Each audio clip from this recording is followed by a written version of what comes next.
Enjoy the mental and physical benefits of being assertive. Employ the 4-step method for addressing a problem and asking for help.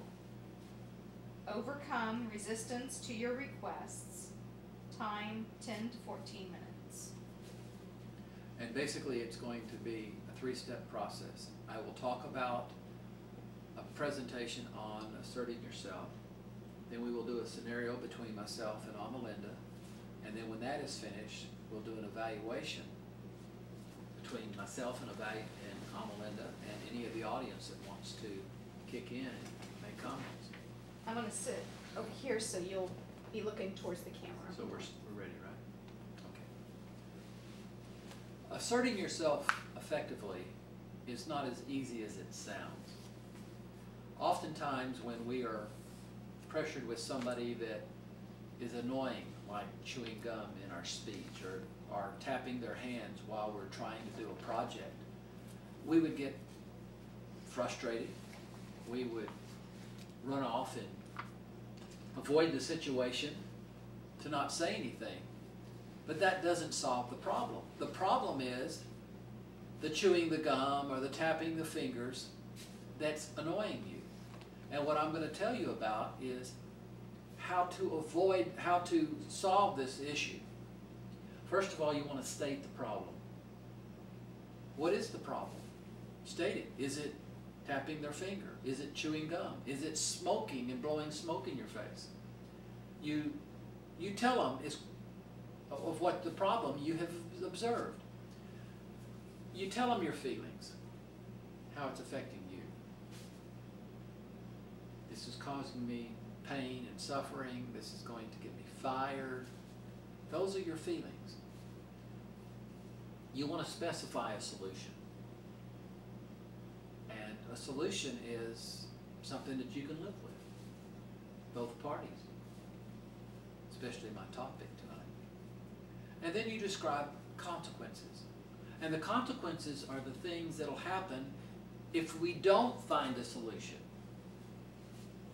Now there's some tips to proceeding with this. You want to speak up immediately. When you observe an issue that you've got a problem with, speak up. Talk about it. Don't talk about it tomorrow. Talk about it now. Because now is when it happened. You want to be direct. Direct is no beating around the bush. Well, I thought, oh, you're nice today and all this kind of stuff. You want to be direct. You want to tell them what the problem is. You want to speak up immediately. You want to be direct, but you want to be pleasant. You don't want to get angry. You don't want to get frustrated. You don't want to tell them, well, you're an idiot or anything like that. You want to be calm and be pleasant, and then finally be calm. And pleasant is different than calm. Pleasant is the words you use. Calm is not flying off the handle. I don't know if any of you watched Celebrity Apprentice on Sunday night. Celebrity Meatloaf got upset with Gary Busey. He got really upset, and they had gone out and gotten some paint. There was a question of Gary Busey had picked up some of Meatloaf's paint, and Meatloaf thought he had, and he lost his temper on national TV. And they had to bleep his words so that you couldn't tell what he was saying. But they bleeped his words with the little cover that they put on people that say bad words on TV. But that's not being calm. That's getting frustrated and letting your frustrations take over the moment. When the other person resists, be persistent. You know what you want. You know what the problem is. You know what your solution is. You know how it affects you, the feelings. And you know what the consequences are. So don't give up on that. Be persistent with that. Now, Amelinda and I are going to go through a scenario. And this is the scenario. Amelinda likes to go shop at Macy's. And she charges on her Macy's credit card when she buys things. But she forgets to tell me she's bought things. And so when I go to pay bills, I go automatic credit union, here I'm paying all these bills, and I don't think to pay the Macy's because I don't know if she spent any money at Macy's. That's the scenario. Sweetheart, I got a problem I need to talk to you about.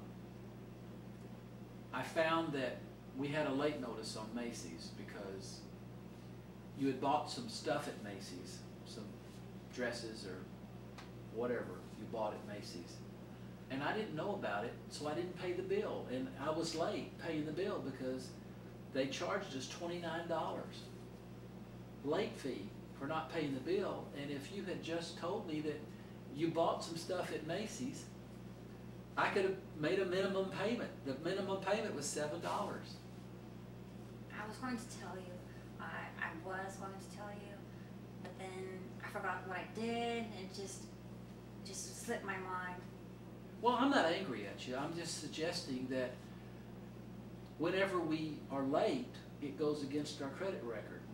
And we're trying to get a new house, and we're trying to move, and if we have a bad credit rating, it's going to affect us in buying that house. And I want to get that house for you. I would suggest that we find a way to either let me have a copy of the bill, or generally I've been saving those for you to open. And I know with you're busy, I know you get off late, I know it's hard for you to look at those letters.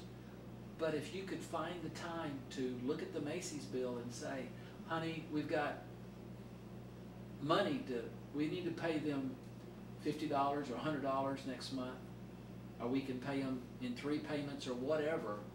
I don't care. It doesn't bother me to do that. I just need to know what's happening. You know, I lose things. I'm going to lose track of it. I won't know where it is.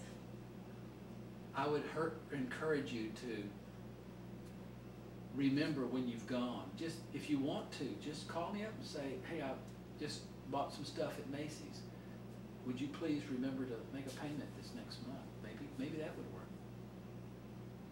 Perhaps I could get the bills and I could tack them on the wall. That would work. Yeah, if I could read. It would be nice. But I could do that. That would work. That way it would be on the wall and I would see it, and then it would trigger a response in my brain to say, oh, I have a payment to make, and I can make the payment. Does that sound like a fair solution to you? I believe I can do that. Well, let's do that. Let's see if that doesn't work. Okay? Thank you, sweetheart. What'd you think? I thought your presentation was very good. I was trying to think of how I could apply that in my work. It seemed very usable. Yes. I could imagine actually some people that I could have used it in my job.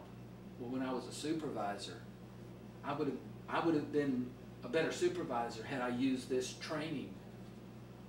My problem is I'm just now doing this manual. This is my 4th DTM. This is the first time I've done this manual. I was scared of this manual. I shouldn't have been. It's a very effective manual, and it's all the same scenario. one thing I thought is that I'm not sure if you mentioned this about whenever you're confronting someone to not be accusatory, and then I think it was something about I think you had mentioned that. You said, like, I feel, so that way they don't feel that you're pointing fingers at them. So I think that was very good. Right. What'd you observe? Not for the evaluation, just for your observing. Because it's a very sexist scenario. Well, it could have been. It could have been. It didn't bother me at all, but it's Yeah. kind of like, I was just wondering, has your wife been shopping at Macy's lately? Yes. Is this like a real life scenario that you? Well, we found a solution.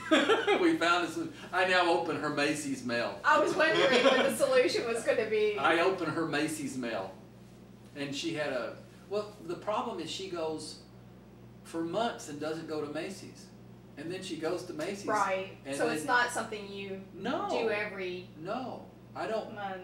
And I go and I do the electronic pay, and I look at Macy's, and I don't know that we've bought anything there, so I don't pay them anything. Today, I paid them something, and that at least covers, I paid them $50, and that covers the minimum. I paid them more than the minimum, and they're not going to give us a late fee or anything like that. It's that $29 or $39 that they tack on that can be frustrating. And it does go against your credit rating. But that part was a true scenario. I was actually really proud of Amelinda for the pushback that she gave you. It's like, oh, I'll always forget. Well, I asked her to push back. But as far as the evaluation, I really liked the way you done the presentation today.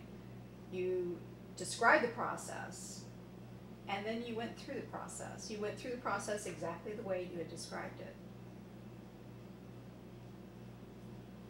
So if you were going to use that as a training tool, I think what I would suggest is after the scenario, then summarize the process again. Good point. Summarize what you've just done. Right, right. How you applied the process. Good point. At first I wrote down 3 steps, but you actually had more than 3 steps because you had identify the problem, like bring it up with that person, share your feelings about the problem, discuss a solution, and then discuss consequences if the solution is not Right. Yeah, it's applied. It's a 4-step process. Right. But then you also have be persistent, Well, those were the tips. which Amelinda's pushback allowed you to practice your persistence. Right. And that's what's going to happen. That's really what's going to happen in life. Somebody's going to say, well, honey, I'm forgetful, I'm so busy, I'm working, I get off at 9 o'clock, I come home late, I don't remember to find, and if you put it up, I don't find it or something like that, that kind of stuff. That really does happen. Now, one thing you didn't mention was asking that other person to propose a solution. Okay. Is that not part of? I don't think The reason why I bring it up is because when the last catch-up meeting when that was you and a I different. did. That was a different solution. That was a different one.